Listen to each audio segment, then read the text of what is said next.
My daughter raised the microphone at her wedding and buried me before I was dead. He lost everything, she told the guests. We let him come out of pity. People turned. Not all at once, but slowly, like a room learning where to aim its shame.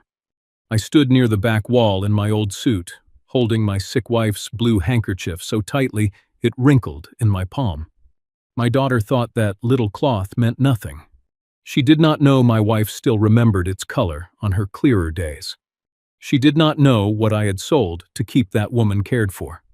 And she surely did not know the owner of that wedding venue had been watching me from across the room.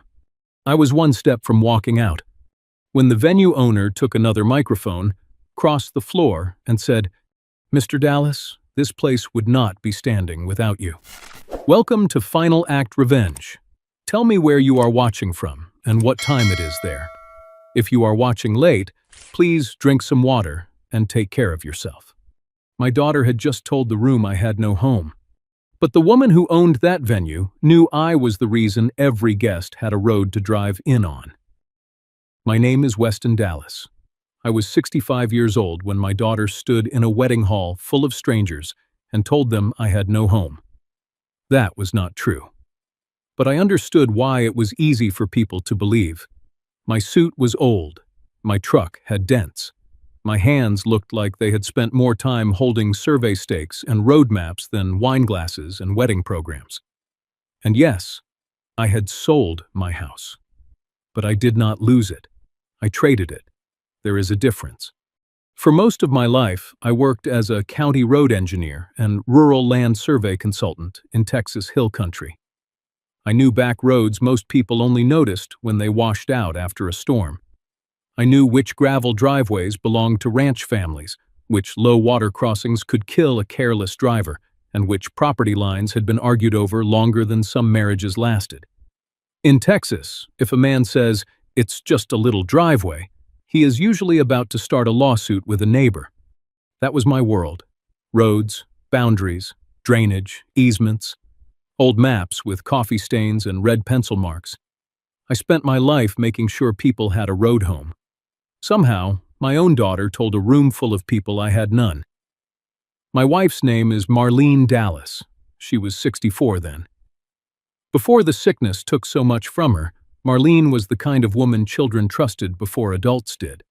She worked as a church childcare coordinator, sewed quilts for families who had lost someone, and kept peppermints in her purse because she believed every child behaved better with one small, secret treat. She had a laugh that made rooms feel less formal. She also had a blue handkerchief, not expensive, just soft cotton with a little white stitching around the edge. She carried it on our wedding day. Later, she carried it to church picnics, school recitals, funerals, baptisms, and every hard day when someone else needed a steady woman beside them. When her memory started slipping, that handkerchief became one of the few things that sometimes brought her back to me. Some days, she did not know my name. Some days, she called me by her brother's name or asked if her mother was coming to supper. But once in a while, I would place that blue handkerchief in her hands, and she would rub the cloth between her fingers. Then she would look at me and whisper, "Weston?" Those days were worth everything. So yes, I sold our house. I sold the porch where we drank coffee. I sold the kitchen where Brenna once did homework under Marlene's watchful eye. I sold the hallway where pencil marks still measured our daughter's height from age 5 to 16. I sold it because memory care in Texas does not run on sentiment.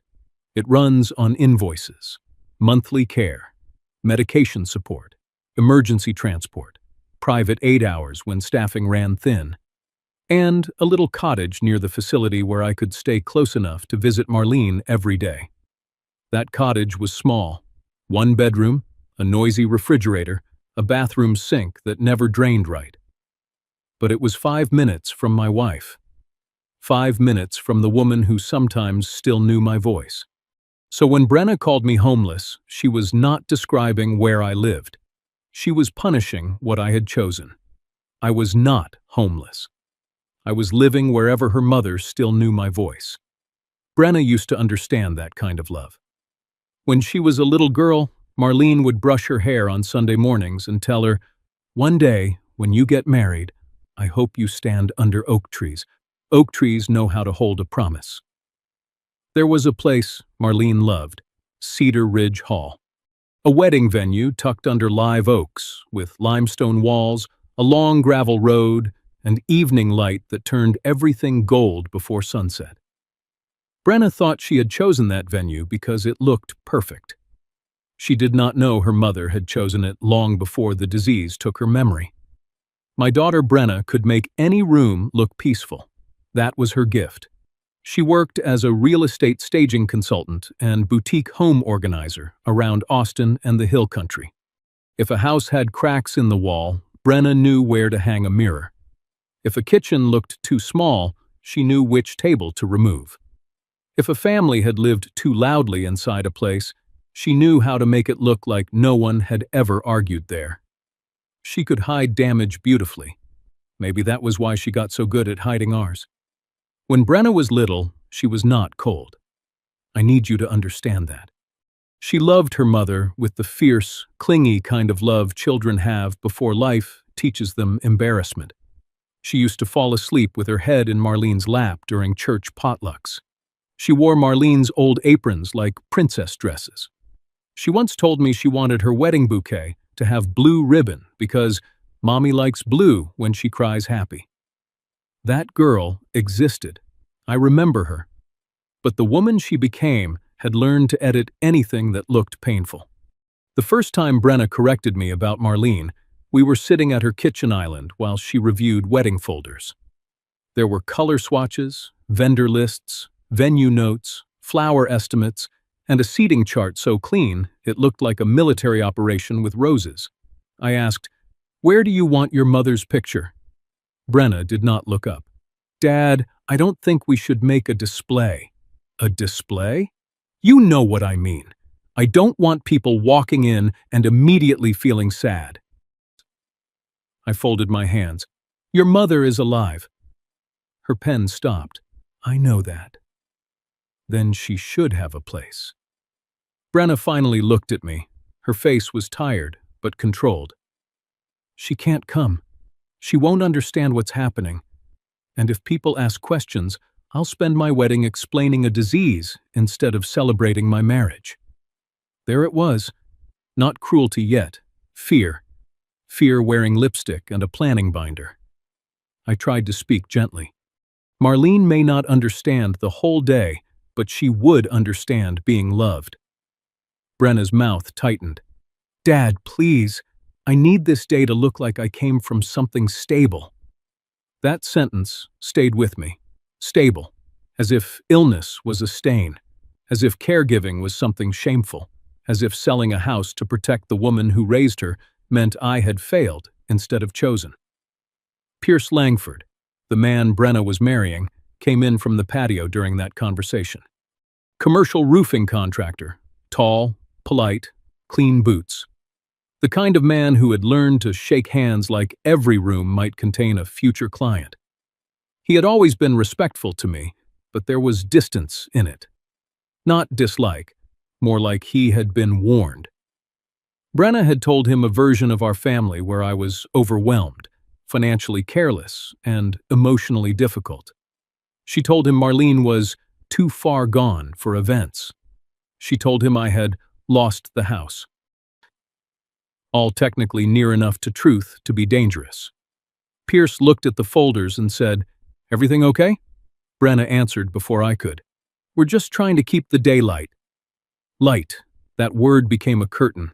Behind it, everything real was being pushed out. A few days later, I saw the wedding program draft. Pierce's parents were listed. His late grandparents had a short tribute. There was a sweet line about friends traveling from Dallas, Houston, and San Antonio. But there was no father speech, no mention of Marlene, no empty chair, no small photo, no blue ribbon. I called Brenna. She answered on speaker. I could hear hangers sliding in the background, probably in some client's perfectly staged closet. "Brenna," I said, "my name isn't on the speech list." A pause. Oh, we're keeping speeches short. I'm your father. I know, Dad. Your mother isn't mentioned either. Another pause. Longer this time. Then she said, Mom isn't absent, Dad. She's just not really here anymore. I closed my eyes. I had heard doctors speak carefully. I had heard nurses lower their voices. I had heard Marlene forget my name and ask if her father was coming to pick her up. None of it hurt like that sentence, because Brenna was not describing memory loss. She was giving herself permission to erase what was inconvenient. I said, She is still your mother. Sis Brenna sighed, like I was making a simple thing difficult. I know, but I can't build my wedding around what she used to be.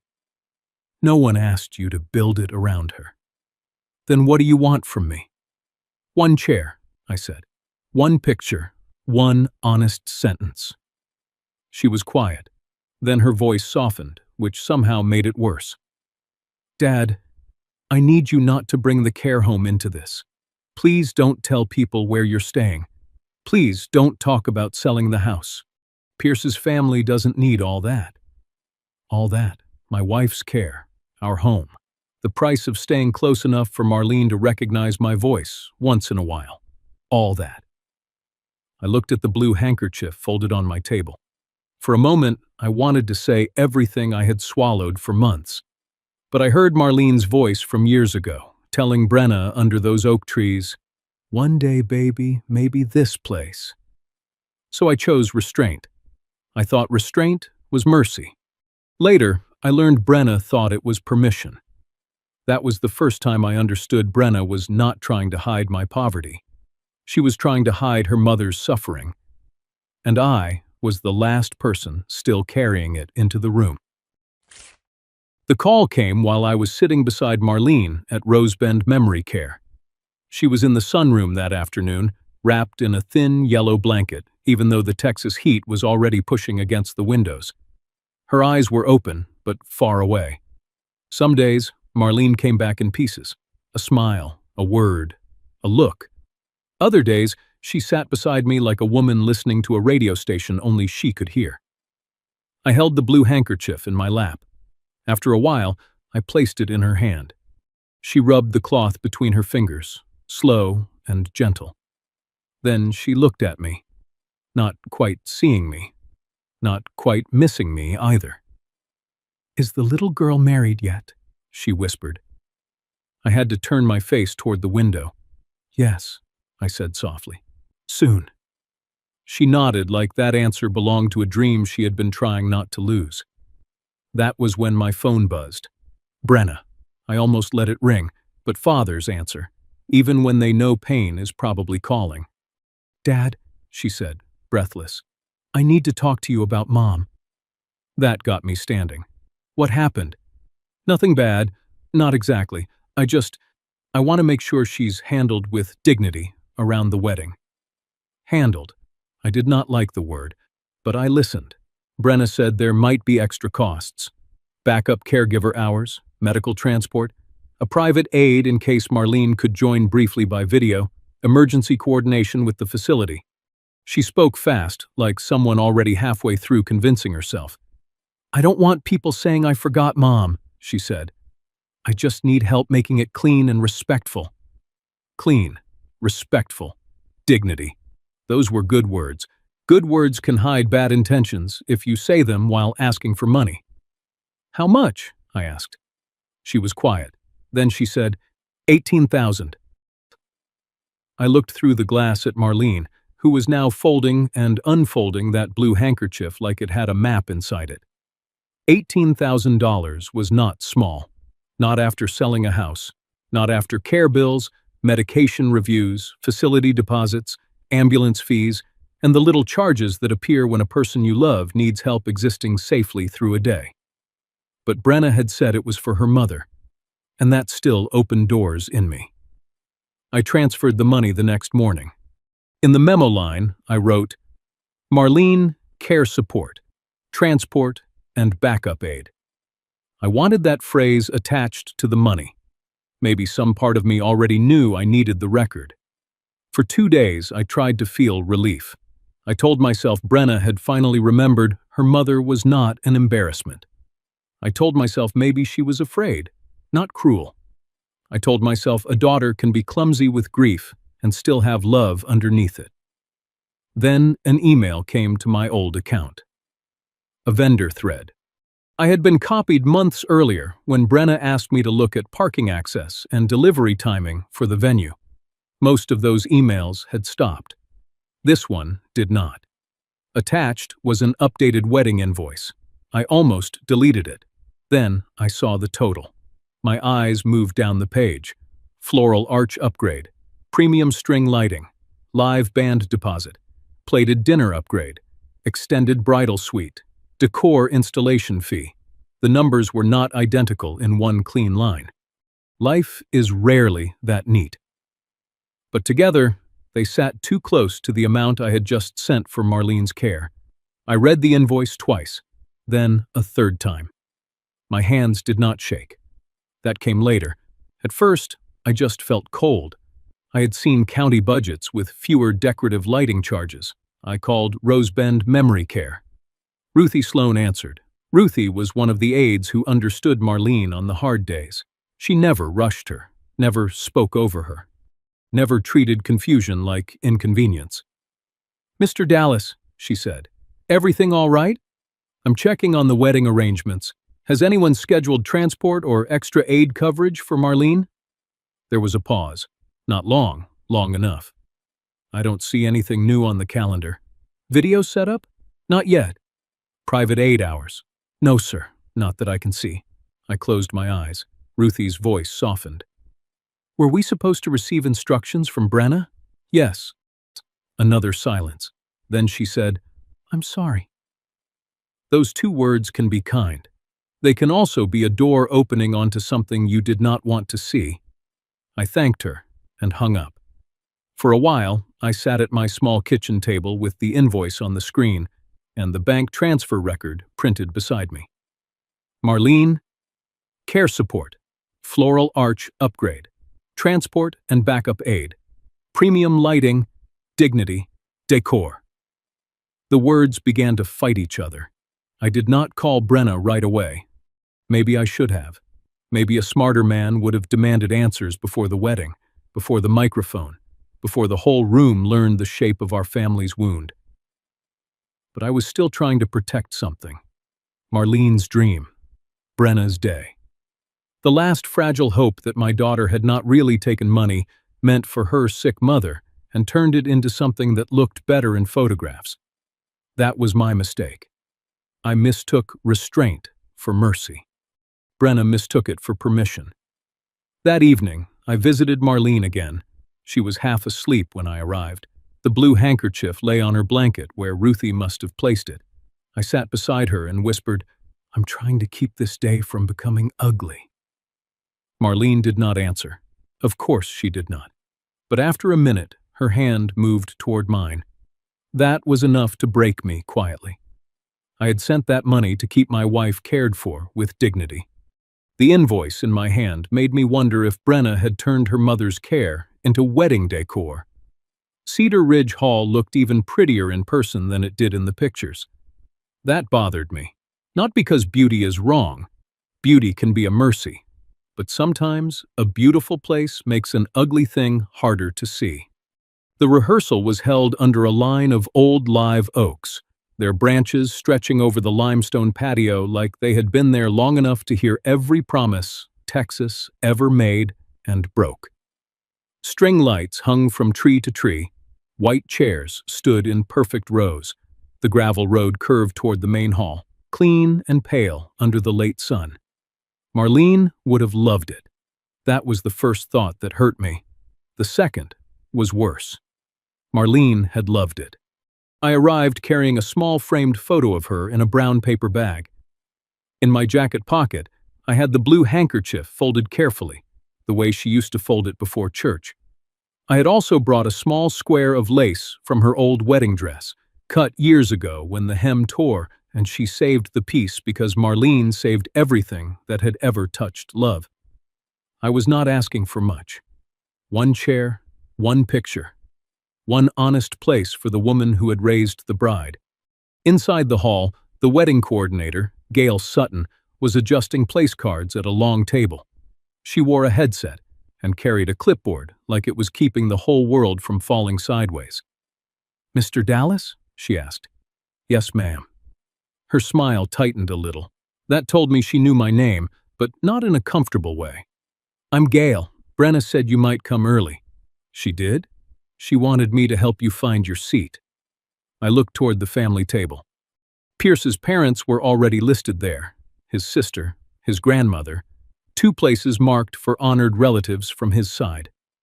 I scanned the cards slowly. My name was not there. Gail saw me notice.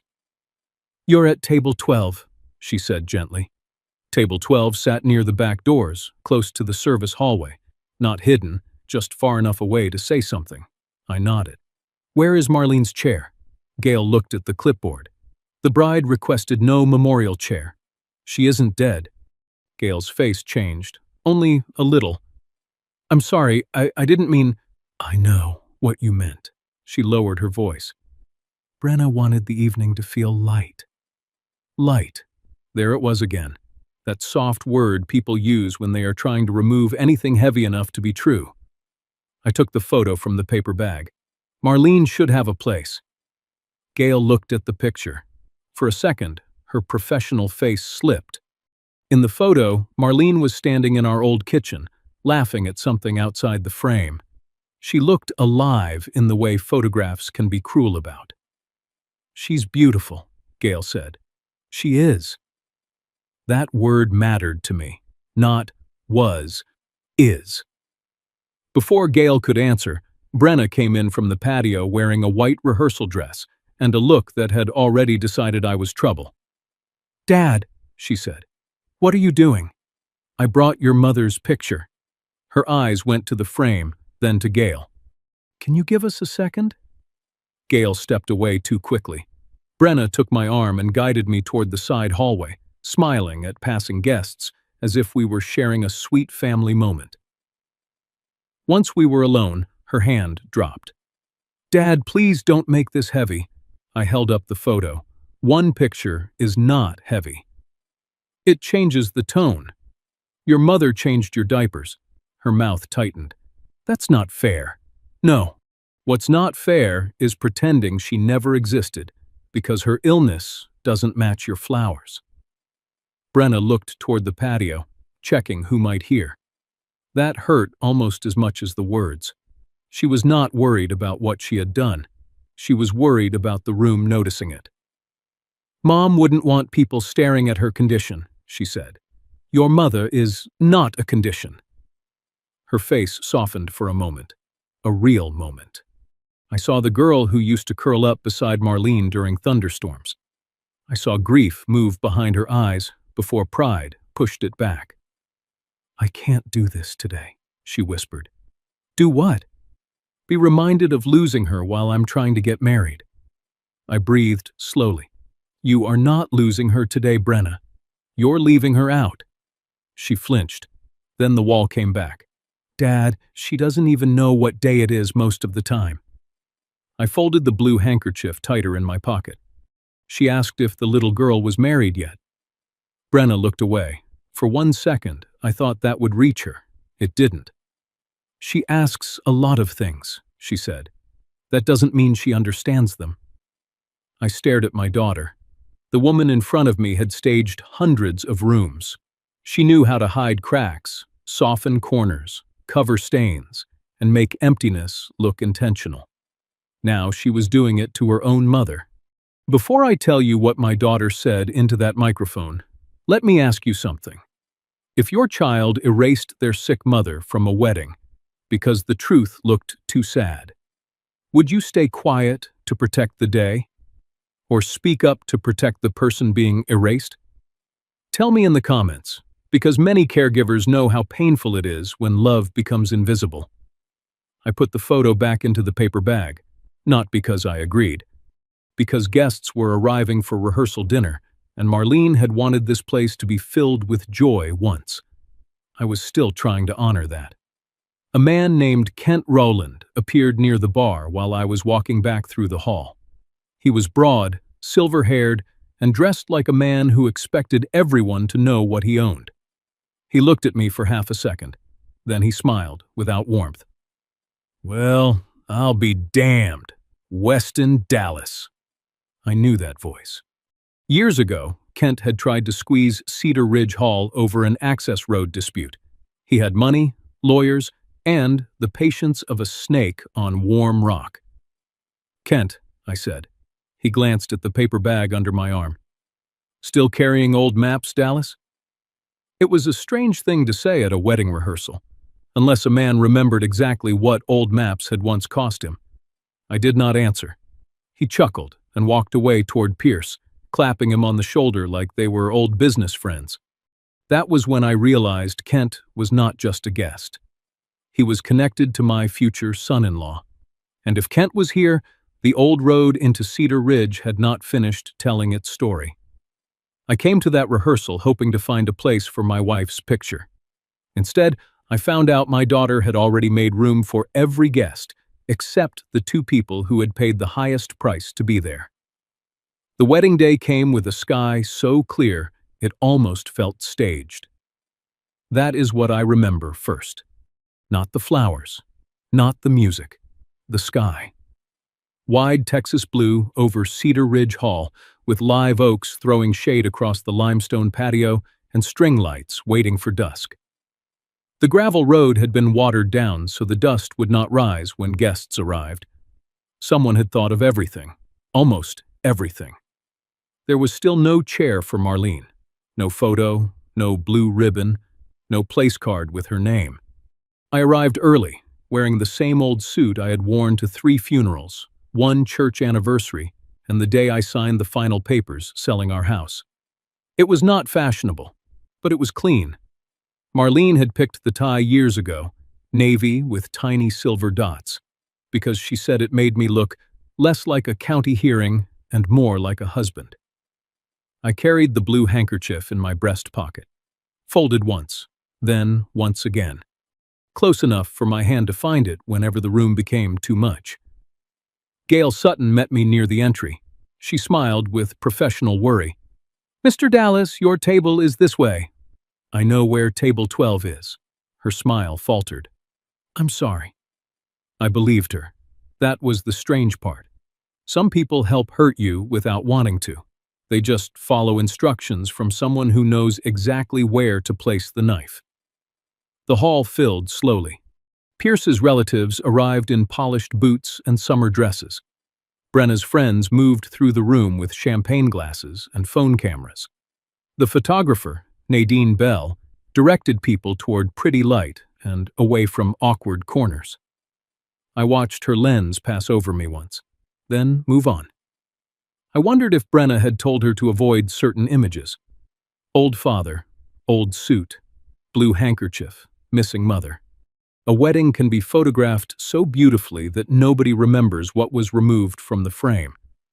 Pierce came over before the ceremony. "Weston," he said, offering his hand. I shook it. His grip was firm, but his eyes were careful.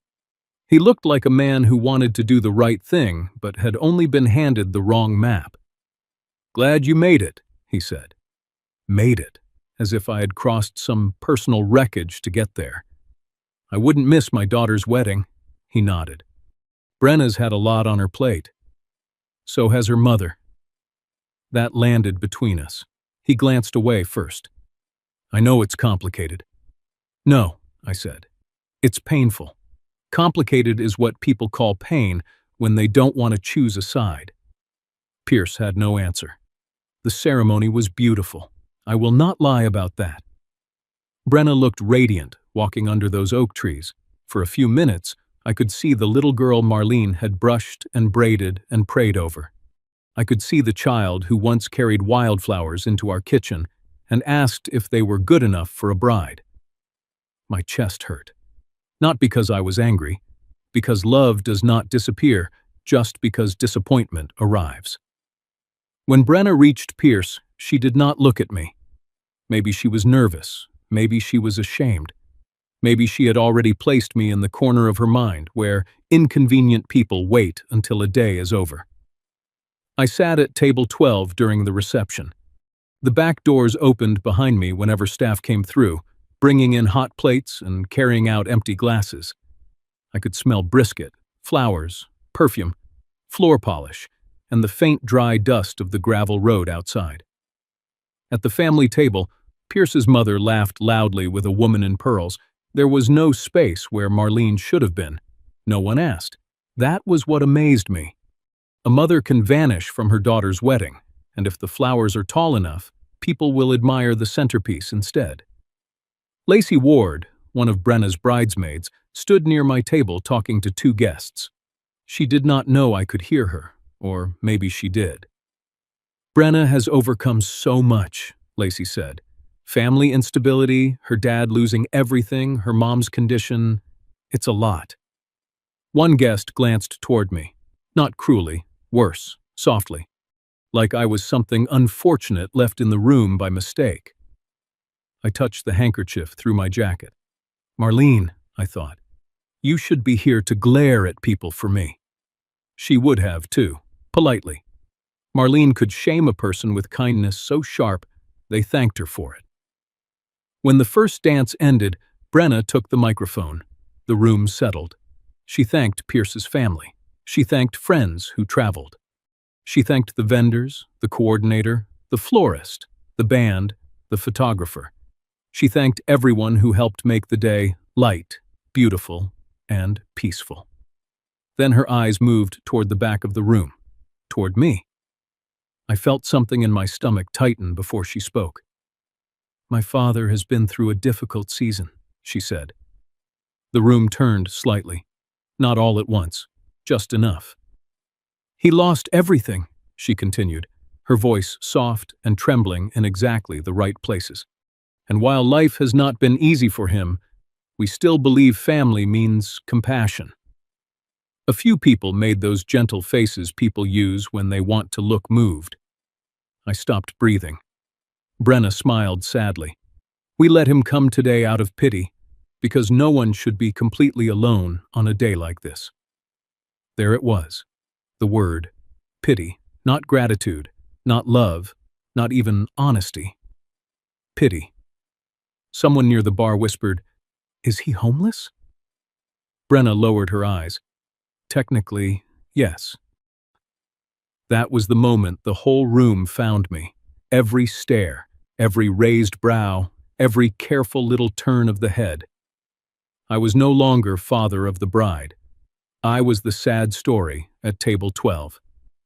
I stood up slowly, not to speak, to leave. My hand closed around Marlene's blue handkerchief until the fabric wrinkled in my palm. I could almost hear her voice telling me not to make a scene, then hear it again telling me not to abandon myself either. Pierce stared at Brenna like he had never heard that version said so plainly. Kent Rowland, near the bar, watched me with a small smile. That smile helped me decide. I took one step toward the exit. Then I saw Mavis Hollander across the room. The venue owner had stopped near the hallway by her office. Her eyes were fixed on my hand, on the blue handkerchief. Her face changed. Not recognition at first, memory, then shock. She looked at Brenna, then at Mamie, then down the hall toward the old office files, and suddenly, she went pale.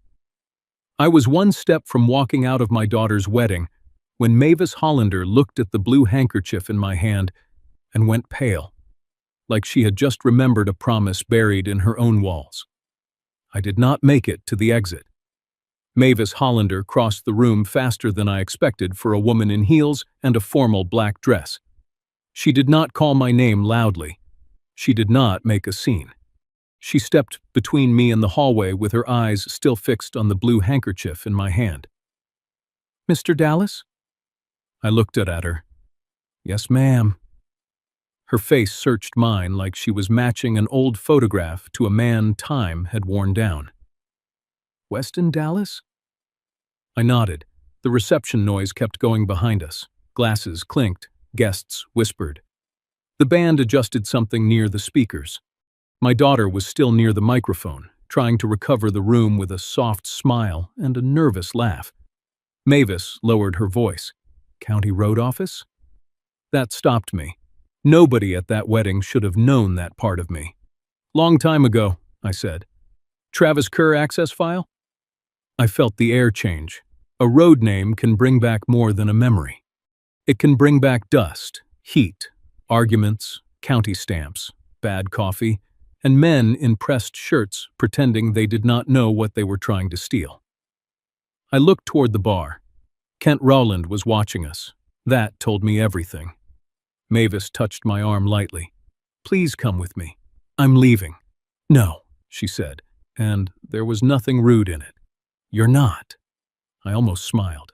Marlene would have liked her. Mavis led me down a side hallway toward the venue office. Behind us, I heard Brenna's voice rise a little too brightly. "Let's keep celebrating, everyone." Celebrating. That word sounded strange after what she had just done.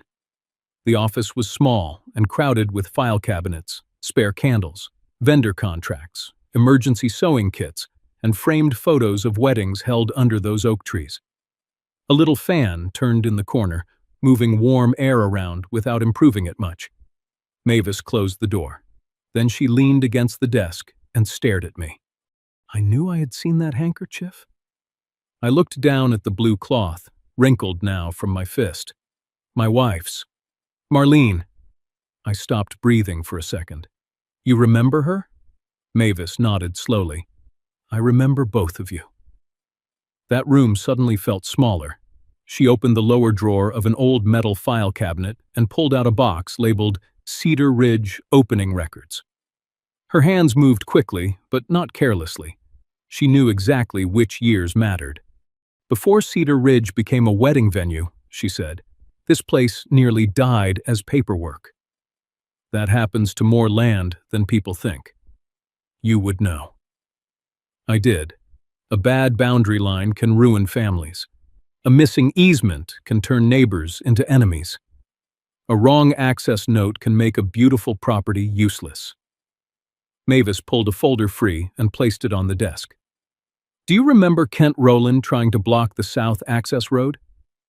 I glanced toward the closed door. "I remember Kent trying to own half the county by confusing the other half." She gave a short laugh. Not happy, tired. "He told us the access road was private, said the original plat did not support public event traffic. His attorney sent letters. County occupancy got delayed. Insurance nearly pulled out." I remember. Mavis opened the folder. Inside was an old survey copy with red pencil marks along the road curve, a drainage note, and my initials near the correction. E. My younger handwriting, straighter lines, better eyes, same stubbornness. "You found the old plat," Mavis said. "You found the correction from 1989. You proved the road had legal access tied to the original ranch subdivision." I did my job. "No," she said. "You stayed after hours for 3 weeks and refused to let Kent bury us under bad paperwork." I looked away.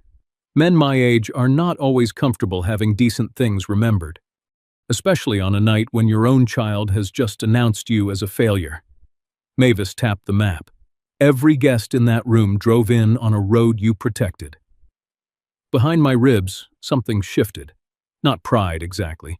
More like grief standing up straighter. I had forgotten how much of my life had gone into things no one noticed because they worked. Roads that stayed open. Culverts that drained. Families who got home during storms. A venue that could welcome weddings because one gravel road remained legally theirs. "Mavis," I said, "tonight is not about me." She looked at me hard. "Your daughter made it about you when she lied." The word landed clean. Lied. Not misunderstood. Not misspoke. Lied. I took off my hat, though I was not wearing one. Old habit from county offices and bad news. "She's embarrassed. That is not an excuse. No. But you're still trying to make one for her." That stung because it was true. Fathers can survive cruelty from their children longer than they should. mostly because they keep mistaking memory for evidence that the child will return. Before I could answer, a knock hit the door. Not gentle. Mavis opened it halfway. Kent Rowland stood there with a drink in his hand and a smile sharp enough to cut ribbon. "Well," he said, "still dragging old maps into parties, Dallas?" I looked at him. "Only when people build lies on bad roads." His smile thinned. Mavis stepped into the doorway. "This is a private office, Kent. I'm just checking on our guest. Didn't expect to see the old county man tonight." "Neither did I," Mavis said, "but I'm grateful I did." Kent's eyes moved to the file on the desk. For the first time all night, he looked less certain. Funny thing about men like Kent, they are brave around rumors, money, and frightened people. Put an old document in front of them, and suddenly they remember paper has teeth. He lifted his glass slightly. "Careful, Mavis. Weddings don't need old disputes." "No," she said, "but they sometimes need old truths." Kent looked at me once more. "Enjoy your evening, Weston." I was trying to leave it. Maybe that's best. Mavis shut the door in his face. I almost laughed. Not because anything was funny, because Marlene would have whispered, "I like her," and pretended she had not. Mavis went back to the file box. "There's more," she said. "What more?" "I remember Marlene coming here, before the diagnosis got worse, before any wedding date. She came with you." My throat tightened. "Mavis." She stood under the oaks and cried, not loudly, just enough that I offered her water. I remembered. Of course I remembered. Marlene had been having one of her good days then. Clear eyes, strong voice. She had held that blue handkerchief and walked slowly under the live oaks, saying the branches looked like they knew how to keep shade over a promise. Mavis searched another stack of folders. I kept the early client files. Some were deposits, some were holds, some were just notes because people were dreaming out loud. She paused, then frowned. There was something from Marlene. I felt my chest tighten. "What?" "I don't know yet." She pulled another folder, then another. The reception sounds seeped faintly through the wall. Music, laughter trying too hard, a wedding moving forward while the truth waited in a box. I looked toward the door. I should go. "No," Mavis said.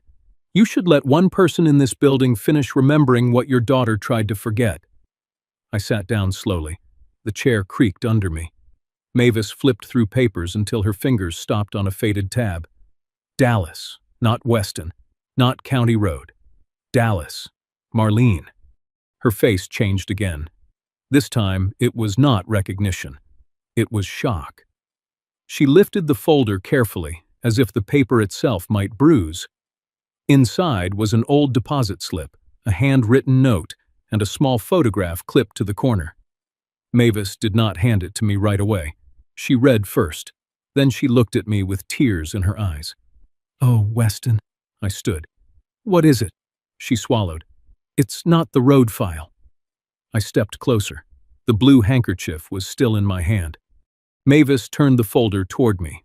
At the top, in my wife's handwriting, were the words, "For Brenna, someday." My knees nearly gave out. Mavis went back into her office looking for an old road file.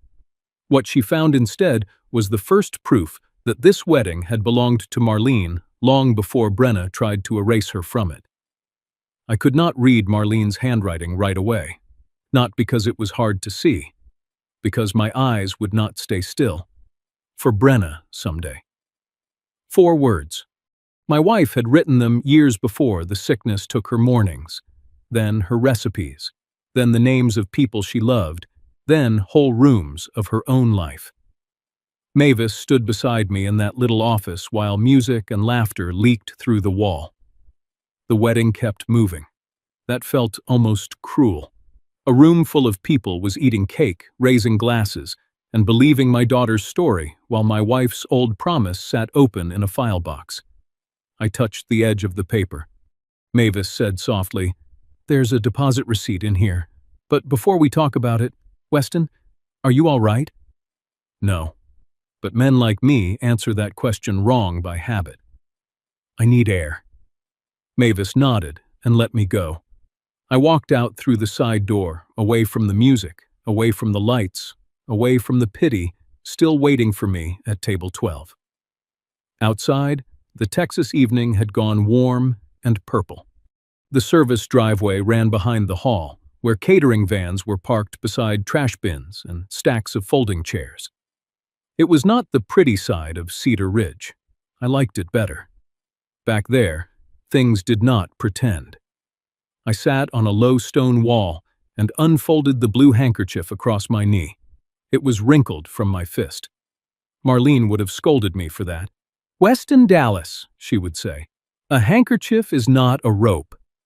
I almost smiled. Then Brenna found me. Of course she did. She came around the corner still holding part of her dress up with one hand so it would not brush the gravel. Her face was bright from makeup and anger. "Dad, what are you doing?" "Sitting." "You walked out." I stepped outside. "You made people uncomfortable." I looked at her. "Brenna, you told a room full of people I came to your wedding out of pity." Her expression flickered, then hardened. "I was trying to explain things kindly." Kindly? You have no idea how hard it is to manage what people see. That sentence told me more than she meant to. I folded the handkerchief once, then unfolded it again. "I asked for one picture of your mother." Her jaw tightened. "Not this again." "Yes, this again. Dad, Mom wouldn't even know she missed this. Why are you making it about her?" The world went quiet after that. Not silent. Quiet. The kind of quiet that comes when something inside you steps back, because it cannot survive hearing one more word. I looked at my daughter in her wedding dress. For 1 second, I did not see the bride. I saw the little girl Marlene carried on her hip through grocery stores, church halls, county fairs, and summer storms. I saw Brenna asleep with fever, while Marlene changed cool cloths on her forehead. I saw the mother she had been given, and I saw the woman standing in front of me now, calling that mother too far gone to matter. I stood up slowly. "Your mother loved you before you knew how to say thank you." Brenna's eyes shone, not with guilt yet, with panic. "Don't do this." "I am not doing anything." "You are. You're making me feel like a monster on my wedding day." "No," I said. "I am asking you not to treat your mother like a stain on it." She stepped back as if I had raised my hand. I had not. I never would. But truth can sound violent to people who have been decorating lies all week. Brenna whispered, "I can't have everyone looking at me with sadness." "They already were," I said. "You just pointed them at me instead." She had no answer. For a moment, I thought she might break. A real break. The kind that lets a person become honest. Then someone called her name from near the patio, and the bride returned to her face like a mask lowered from above. "I have to go," she said. "Yes," I answered. "You do." She walked away. Not running, not slow, careful.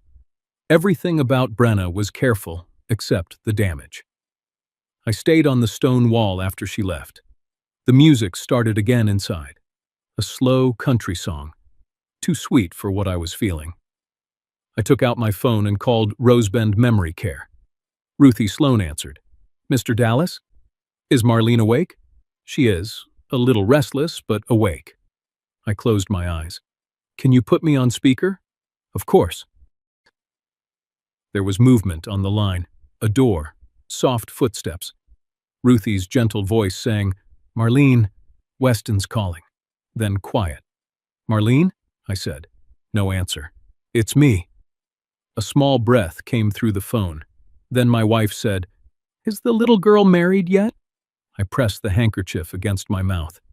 Ruthie said softly, "She's been asking about oak trees all week." Oak trees, not the date, not the guest list, not the dress. Oak trees. Somewhere inside the broken rooms of her memory, Marlene still had Cedar Ridge Hall, still had Brenna, still had the promise. I tried to answer. I could not. Ruthie waited. She knew better than to rush grief. Finally, I said, "Not yet, sweetheart, but she's under the oaks." Marlene made a sound that might have been relief, or maybe I needed it to be. Then she whispered, "Good. Little girls should have shade." That was when I broke. Not loudly. Old men do not always break with noise. Sometimes we just bend forward, hold a phone in one hand and a piece of blue cotton in the other, and let the world go blurry until we can see again. Ruthie stayed on the line. After a while, she said, "Mr. Dallas, she asked for the blue cloth earlier." "I have it with me." "I thought so." She said, "He'll bring blue." I looked toward the hall, where my daughter had removed every sign of her mother, and still somehow Marlene had remembered the color. "I'm trying to do right by her," I said. "I know. I don't know if I should go back in." Ruthie was quiet. Then she said, "Marlene might not understand the speeches, but I think some part of her understands being left out."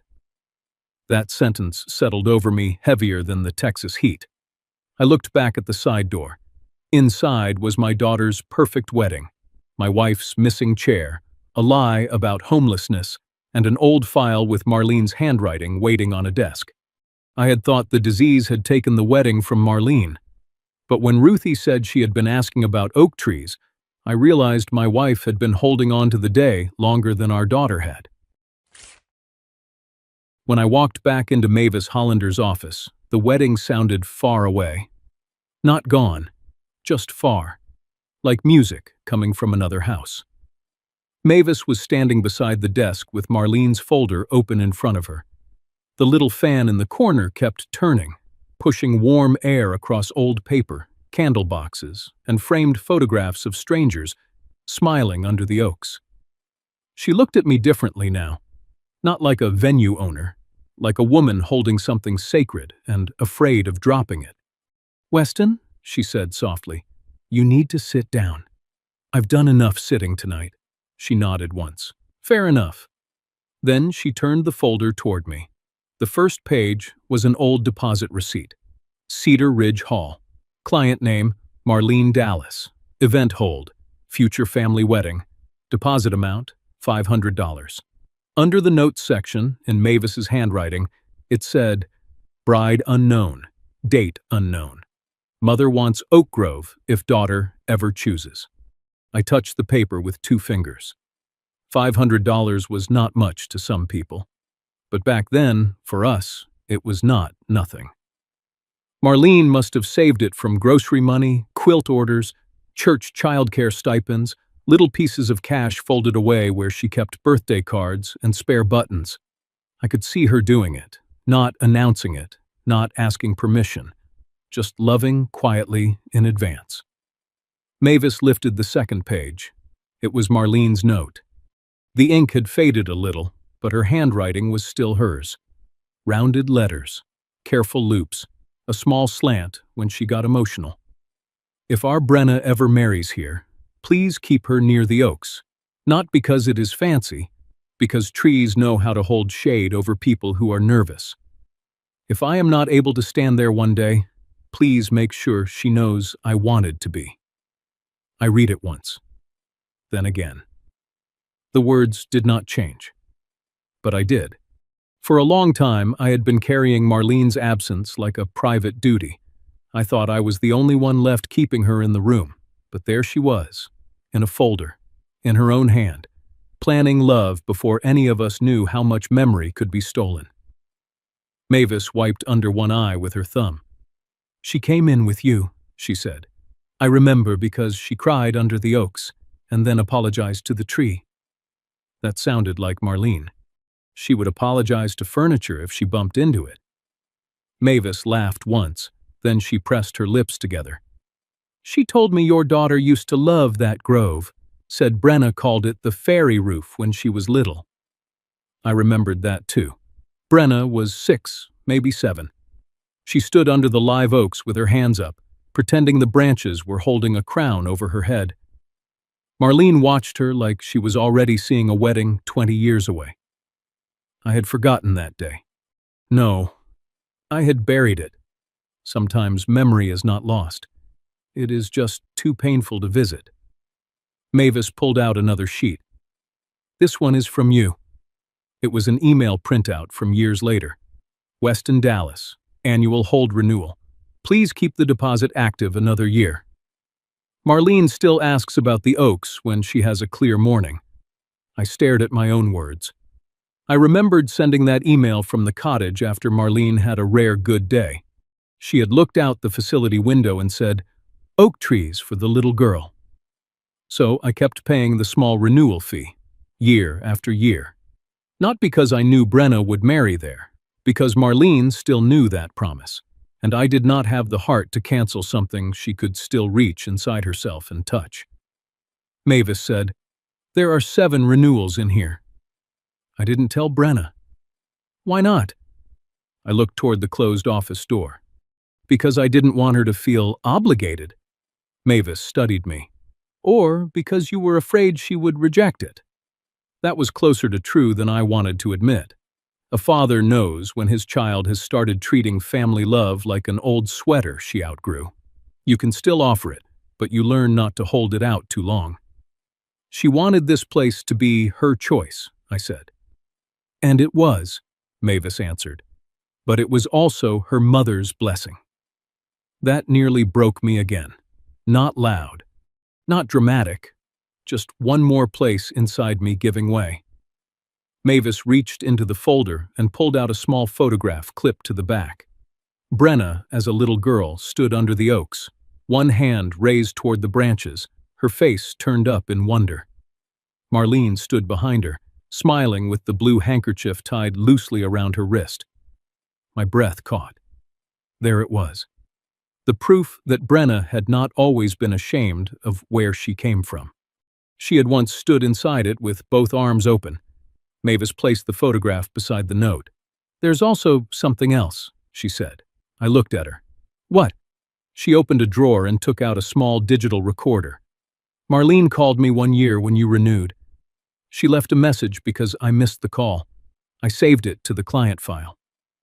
My whole body went still. "Mavis, I never used it, never shared it, but after what your daughter said tonight, I think you should know it exists." She pressed play. Static first, then Marlene's voice, weaker than I remembered, but still hers. "Hello, Mavis. This is Marlene Dallas. I hope I'm not bothering you. Weston says we can keep the little hold another year. I know it's silly, maybe. Brenna may not even want it. But if I'm not able to stand there one day, please make sure our girl knows I wanted to be. Tell her I loved the Oaks, because they made everything feel held." The recording clicked off. I put one hand flat on the desk. The room tilted a little. Mavis did not touch me. I was grateful for that. Some grief needs space around it. Outside the office, a cheer rose from the reception. Maybe someone had made a joke. Maybe a toast had ended. Maybe my daughter was laughing with people who still thought I had come to her wedding out of pity. I looked at Marlene's handwriting, then at the old photo, then at the recorder. A few minutes earlier, I had thought leaving was dignity. Now leaving felt like helping Brenna finish the erasure. Mavis seemed to know. "She asked you to speak?" "No," I said. "Marlene asked you to make sure Brenna knew." Mavis nodded. "And now, Brenna needs to know." I closed my eyes.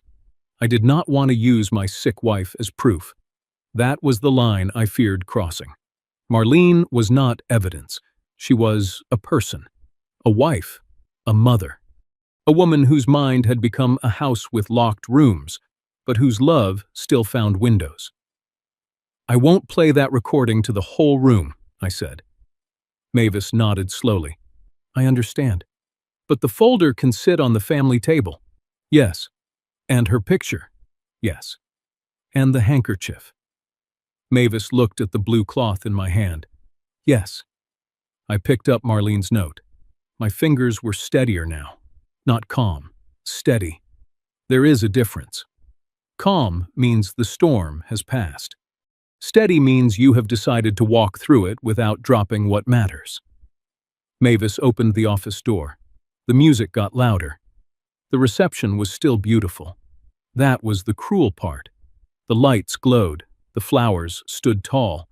Guests laughed, unaware that the missing woman had left more truth in an old file box than her daughter had allowed into the entire room.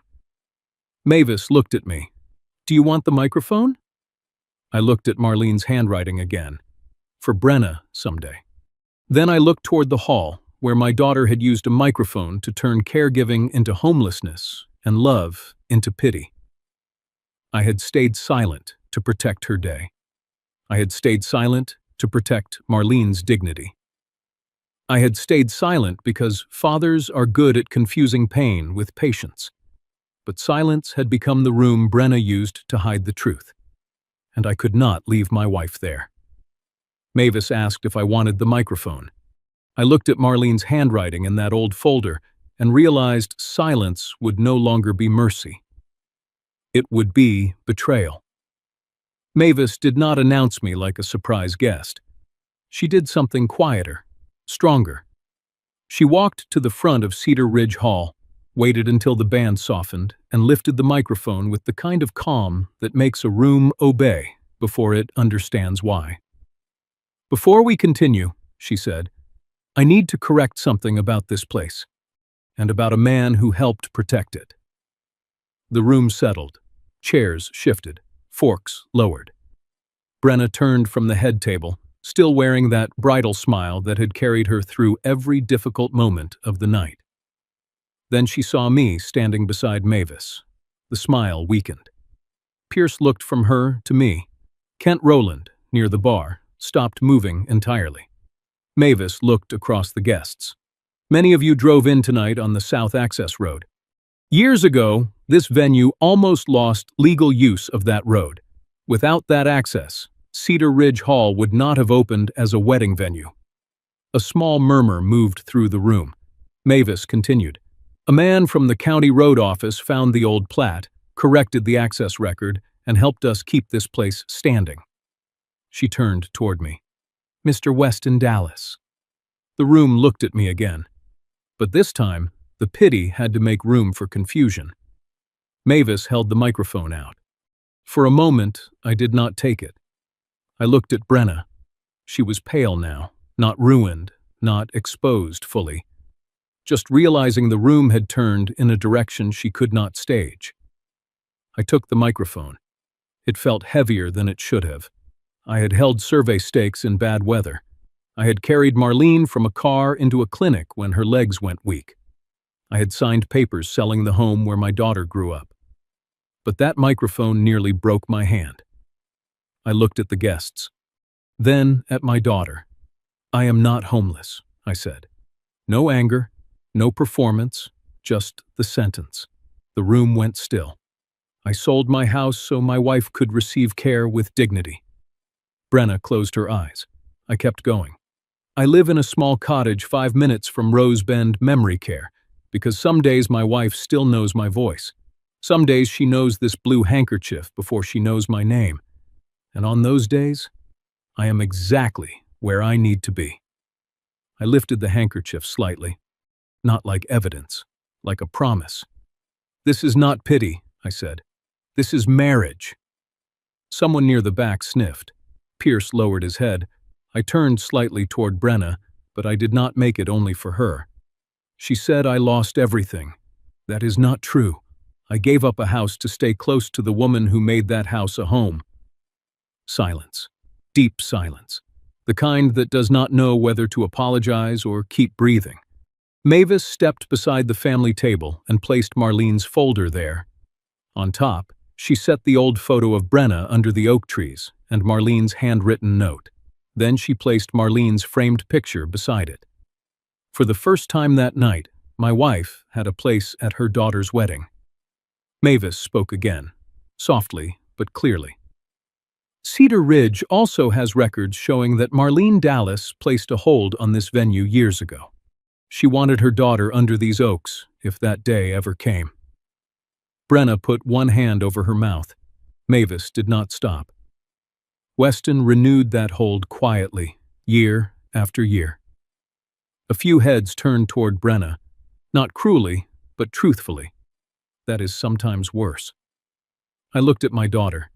Your mother was not too sick to matter, I said. She was too loved to be erased. Brenna whispered, Dad. I shook my head once. No, not into this microphone. You already used one. The words were not loud. They did not need to be. They landed clean. Pierce stood then, slowly. He looked at the folder, then at Brenna.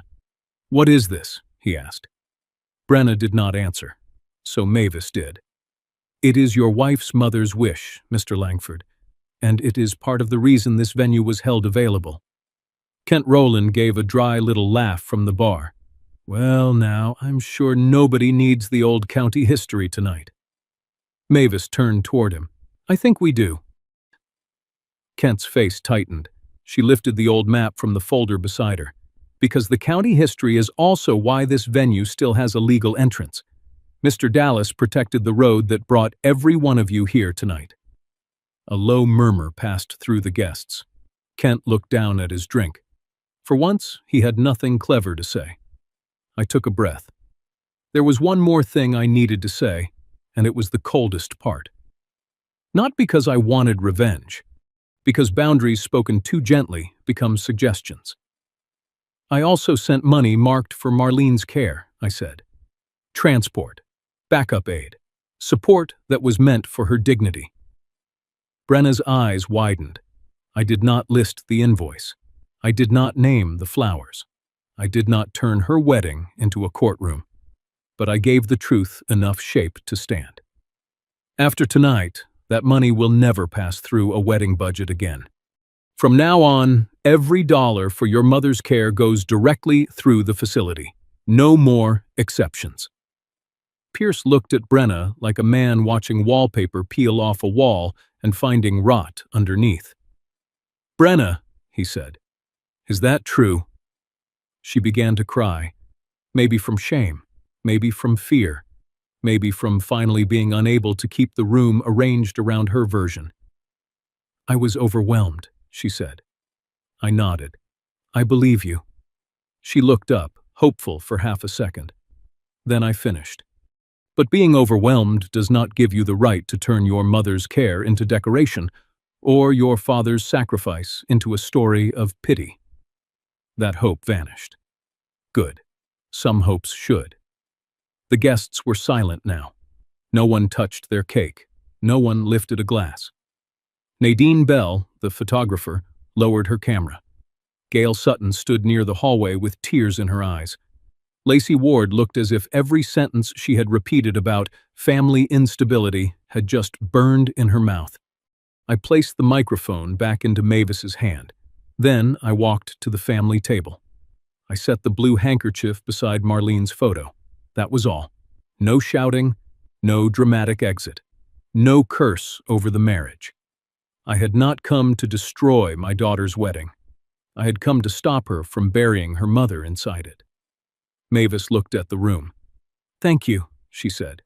The evening may continue when the family is ready. But the evening did not continue the same way. It could not. Brenna kept her dress. She kept her flowers. She kept the oaks, the lights, and the hall Marlene had once dreamed of for her. But she lost the one thing she had built the whole evening around, the power to decide which truths were allowed in the room. A few weeks passed before I saw Brenna without a wedding dress, without flowers, without a room full of people waiting to believe whatever version sounded prettiest. She came to Rosebend Memory Care on a Tuesday afternoon. No camera. No makeup meant for photographs. No Pierce standing beside her to soften the silence. Just my daughter, holding a small envelope in both hands. I was sitting with Marlene near the window. My wife was awake, but drifting. The blue handkerchief rested across her lap, folded neatly the way she liked it when her hands still knew what to do. Brenna stopped at the doorway. For the first time in months, she looked like she did not know how to enter a room she could not stage. Dad, she said. I stood, not warmly, not cruelly, just enough. Marlene is resting. Brenna looked at her mother. Her face broke a little. I know. No, I thought. You are beginning to know. After the wedding, the consequences were not loud, but they were final. Every dollar for Marlene's care was moved into a managed account through the facility business office. Transport, aid hours, medication reviews, emergency support, all of it went through invoices. No more money passed through Brenna. Not $1. She signed a repayment plan for the care money she had misused. Pierce sent me a copy of the full wedding invoice himself and wrote one sentence at the bottom. I should have asked more questions before believing one version. That did not make him a hero, but it made him honest enough to start. Brenna was removed from Marlene's care decisions until she completed caregiver counseling and met with the facility social worker. If she wanted to be included again, she had conditions. Repay what was taken. Visit without turning grief into performance. Stop calling me homeless. Stop calling her mother not really here. And say the truth out loud. Not to guests, not to Pierce's family, to Marlene. Brenna walked to the chair beside her mother and sat down slowly. For a while, she said nothing. Then she opened the envelope and took out a small copy of the photo from Cedar Ridge Hall, the one of her as a little girl under the oak trees, with Marlene smiling behind her. She placed it on Marlene's blanket. "Mom," Brenna whispered, "I'm sorry I tried to make your illness invisible." Marlene did not answer. Her eyes stayed on the window. Brenna swallowed hard. "I'm sorry I made Dad look like he failed when he was the one who stayed." That was better. Not enough, but better. I did not forgive her that day. People like to think forgiveness arrives because someone cries. It does not. Tears are only water. Repair is work. But I did not close the door forever either. That was the human part. The cold part was this. Brenna would never again control her mother's care fund, her father's story, or the truth of what happened to our family. She could come back as a daughter. She could not come back as the manager of our pain. A month later, Marlene had one clear morning. Not perfect, clear. She held the blue handkerchief, looked at me, and asked, "Did the little girl have oak trees?" I sat beside her and took her hand. "Yes, Marlene, she had oak trees." She smiled, small, tired, beautiful. "Good," she whispered. "Little girls should have shade." That was when I understood something I wish I had learned earlier. A home is not always the house you sell. Sometimes it is the chair beside a sickbed. Sometimes it is a road you helped protect. Sometimes it is a truth you finally refuse to leave outside just because someone else decorated the room without it. My daughter told a room full of people I had no home. She was wrong. My home was never the house I sold. It was the woman I kept visiting, the promise I kept for her, and the dignity I finally stopped letting anyone take from us. Thank you for watching and sharing this time with me today. Please tell me in the comments where you are watching from and what time it is there right now. If this story moved you even a little, please consider subscribing to Final Act Revenge. Another story is waiting for you on your screen right now. YouTube believes you may enjoy it.